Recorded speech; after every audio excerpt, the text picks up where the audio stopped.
Hello everyone, myself is Ravi Jha. I am a defense counsel in Allahabad High Court and welcome you all to your own channel Target for IQ. आज जिस topic के बारे में मैं आपके साथ चर्चा करने के लिए जा रहा हूं, that topic falls within a section of 318 of the Indian Penal Code. अर्थात जिस टॉपिक के बारे में आपके साथ आज चर्चा होगी वो टॉपिक कॉजिंग ऑफ मिसकैरेज का जो एक कॉन्सेप्ट था, जिस सीरीज को लेकर हम चल रहे थे, जहां पे सबसे पहले मैं आपके साथ मैंने शुरुआत की थी सेक्शन 312 को लेकर और वो सफर हमारा चलता हुआ आ गया 317 तक। अब आज के इस टॉपिक के अंदर we will completely discuss the concept of section 318 of the Indian penal code. अगर हम section 318 of the Indian penal code को गौर से देखें तो सबसे पहले आपको दो लाइनों को समझना होगा। पहला लाइन ये है जो इस बात को रिप्रेजेंट करता है, intentionally conceals the birth of such child, और इसी कंसील के साथ एक वर्ड को और भी अटैच किया गया है और वो वर्ड है आपका इंडीवर्ड। यानी कि यहां पे जो कोई भी व्यक्ति जानबूझकर एक ऐसे तथ्य को छुपाना चाह रहा है या ऐसे तथ्य को छुपाने का प्रयत्न कर रहा है और वो तथ्य क्या है, एक बच्चे के जन्म से संबंधित है, यानी कि बर्थ ऑफ द चाइल्ड से है, लेकिन होनी को कोई टाल नहीं सकता। और कुछ ऐसा हुआ कि वो जो बच्चा है जिसका जन्म तो हुआ वो मां के गर्भ से बाहर भी आया, लेकिन वो एक मृत रूप में बाहर आया, यानी कि डेड। अब ऐसा हो सकता है कि उस बच्चे का जो मृत है या वो बच्चा जो डेड हुआ या वो बच्चा जो मरा हुआ पैदा हुआ, ऐसा हो सकता है कि उस बच्चे की मृत्यु उसी वक्त हो गई हो जब वो मां के गर्भ में था। ऐसा भी हो सकता है कि मां के गर्भ से निकलने के बाद भी उस बच्चे की मृत्यु हो सकती है, और ऐसा भी हो सकता है कि मां के गर्भ से जब वो बच्चा निकल रहा था उस दौरान भी उस बच्चे की मृत्यु हो सकती है। तो कुल मिला के यहां पर एक ऐसे बच्चे की डेथ को,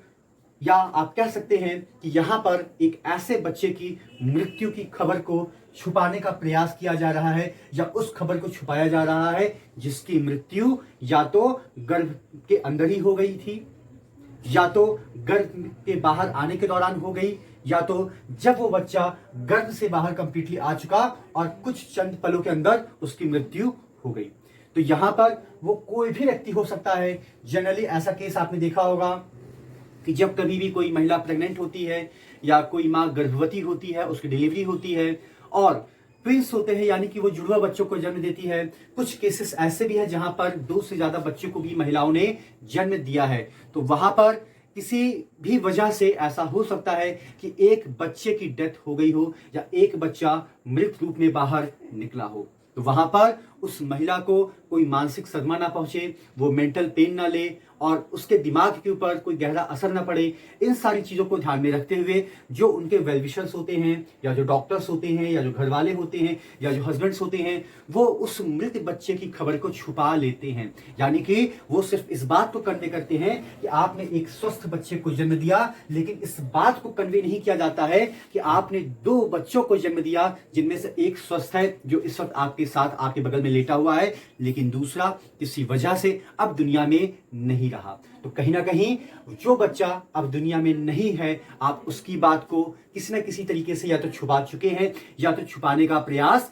कर रहे हैं। और इस उद्देश्य से आपने क्या किया, उसकी जो डेड बॉडी है, यानी वो जो बच्चा जिसकी मृत्यु हो गई उसकी जो डेड बॉडी है, आपने क्या किया, या तो उसको गुप्त रूप से डिस्पोज ऑफ कर दिया और या तो आपने क्या किया, आपने उसको जला दिया। अब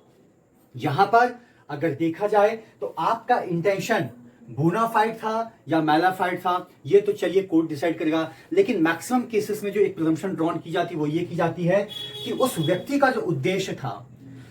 उस व्यक्ति का जो उद्देश्य था वो उद्देश्य सिर्फ ये था कि एक मां अपने मृत बेटे के शरीर को देखकर कैसा महसूस करेगी, किस सदमे के दौर से गुजरेगी, इन सारी चीजों से आप उसको बचाना चाहते थे। और शायद यही वजह है कि आपने आधा सच बोला और आपने आधा सच नहीं बोला, लेकिन उस सच को ना बोलने के पीछे वजह जो थी वो वजह क्या होती है, वो वजह होती है कि शायद आप चाहकर या जानबूझकर आप उसको इस बात की जानकारी देना ही नहीं चाहते थे। तो सेक्शन 318 का जो कॉन्सेप्ट है वो पर्टिकुलरली सिर्फ इसी बात के ऊपर केंद्रित है कि जब कभी भी जो कोई भी व्यक्ति, वो कोई भी व्यक्ति हो सकता है, अगर वो किसी भी ऐसे बच्चे की डेड बॉडी को या तो गुप्त रूप से वो डिस्पोज ऑफ करता है, या जमीन में गाड़ देता है, या उसको जला देता है। क्यों? क्योंकि वो जो बच्चा है वो अब जीवित नहीं है। जीवित क्यों नहीं है? हो सकता हो कि जब डिलीवरी से पहले उसकी डेथ हो गई हो मां के गर्भ में, ऐसा हो सकता है कि जब प्रॉपर डिलीवरी हो गई हो उसके कुछ क्षण के बाद उस बच्चे की मृत्यु हो गई हो, या हो सकता है कि जब वो बच्चा मां के गर्भ से निकल रहा था उसी दौरान कुछ ऐसा हुआ कि वो बच्चा अपनी सांसों को छोड़ दिया। तो यहां पर अगर कोई भी व्यक्ति इन सारी चीजों को जानने के बाद भी अगर ऐसा काम करता है या ऐसा कोई भी एक्ट कमिट करता है जिसके अंदर उसका पूरा का पूरा इंटेंशन था, और इंटेंशन क्या था कि उस बच्चे के जन्म के खबर को छुपाना या छुपाने का प्रयास करना, तो ऐसे व्यक्तियों को जो सजा दी जाती है वो सजा मैक्सिमम मिलती है 2 साल तक की, या ऐसा भी हो सकता है कि कोर्ट उसको 2 साल की सजा ना दे बल्कि उसके ऊपर कुछ जुर्माने की राशि इंपोज कर दी जाए, और ऐसा भी हो सकता है कि कोर्ट उसको सजा भी दे और सजा के साथ साथ उसके ऊपर फाइन को भी इंपोज किया जा सके। दूसरी बात यह है कि ये जो ऑफेंस होता है ये एक कॉग्निजेबल नेचर का ऑफेंस होता है, यानी कि एक संज्ञेय या गंभीर प्रकृति का अपराध है, आप इसको ऐसा कह सकते हैं। लेकिन वहां पर भी इसी बात का जिक्र किया गया है कि ये एक बेलेबल ऑफेंस है, यानी कि यहां पर bail as a matter of right है अगेंस्ट द ऑफेंडर, यानी कि जो ऑफेंडर है, यानी कि जो एक्चुअल कल्प्रिट है या सस्पेक्टेड पर्सन है, अगर उसके खिलाफ एफआईआर लॉन्च होती है इस सेक्शन के तहत,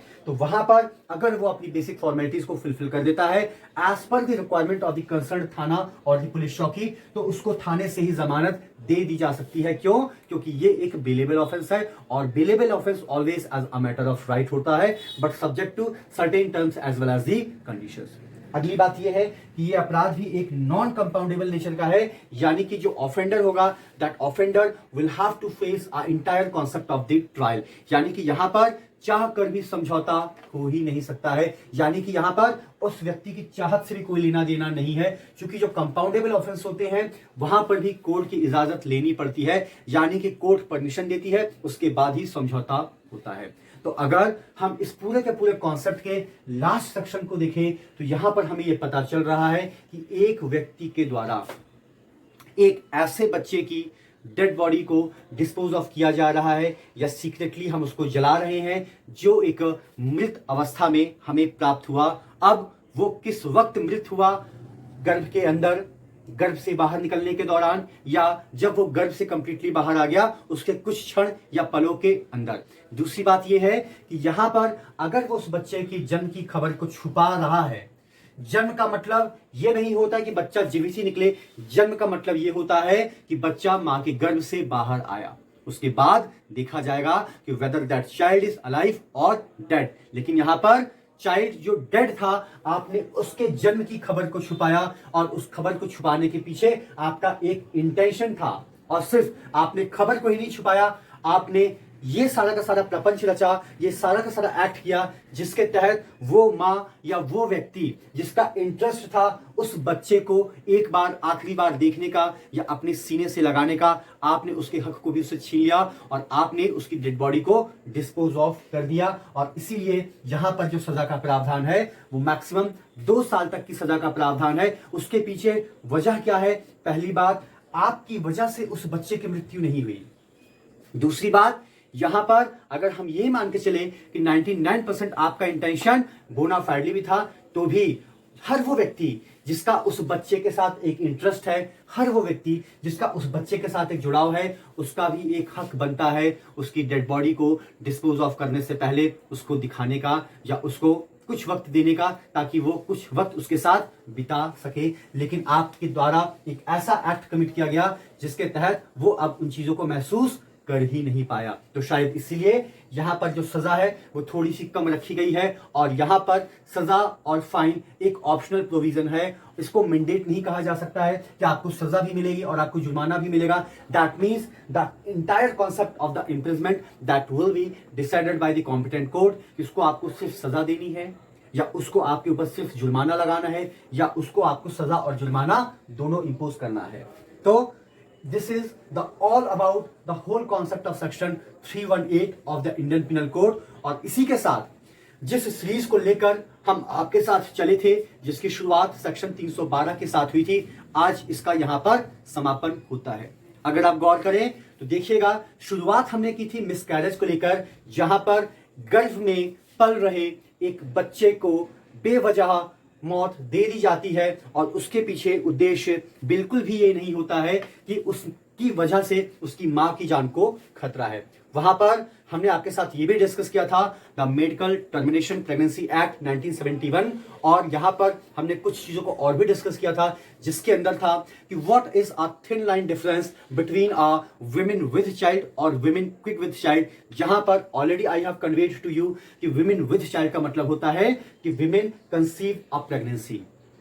और क्विक विथ चाइल्ड का मतलब क्या होता है कि विमेन के गर्भ में जो भ्रूण था या जो फीटस था अब वो डेवलप हो चुका है, बच्चों के शारीरिक अंगों का विकास हो चुका है, उसके अंदर एक हलचल पैदा हो चुकी है, और वो महिला जो गर्भवती महिला है और उस होने वाले बच्चे की मां के रूप में प्रेजेंट होगी, वो उस हलचल को महसूस भी कर रही है। और यहां पर मिसकैरेज करने का जो बेसिक कॉन्सेप्ट है वो सिर्फ ये था कि आप वो बच्चा नहीं चाहते थे, वहां पर कोई ऐसी सिचुएशन या कोई ऐसा सर्कमस्टांसेस आपके सामने निकल कर नहीं आया कि अगर हमने उस बच्चे को डिस्ट्रॉय नहीं किया जो कि मां की गर्भ में पल रहा है, तो उसकी मां की जान को खतरा होगा। और देखिए हमारी एंडिंग कहां पे हुई कि एक बच्चा मृत रूप में बाहर निकला, जिसके पीछे किसी का भी कोई भी हाथ नहीं था, लेकिन हमारा उद्देश्य क्या था, सिर्फ और सिर्फ उस खबर को छुपाना, और उस खबर को सर्कुलेट होने से पहले ही हमने क्या किया, उस बच्चे की डेड बॉडी को या तो डिस्पोज ऑफ कर दिया या तो हमने उसको सीक्रेटली बरी कर दिया,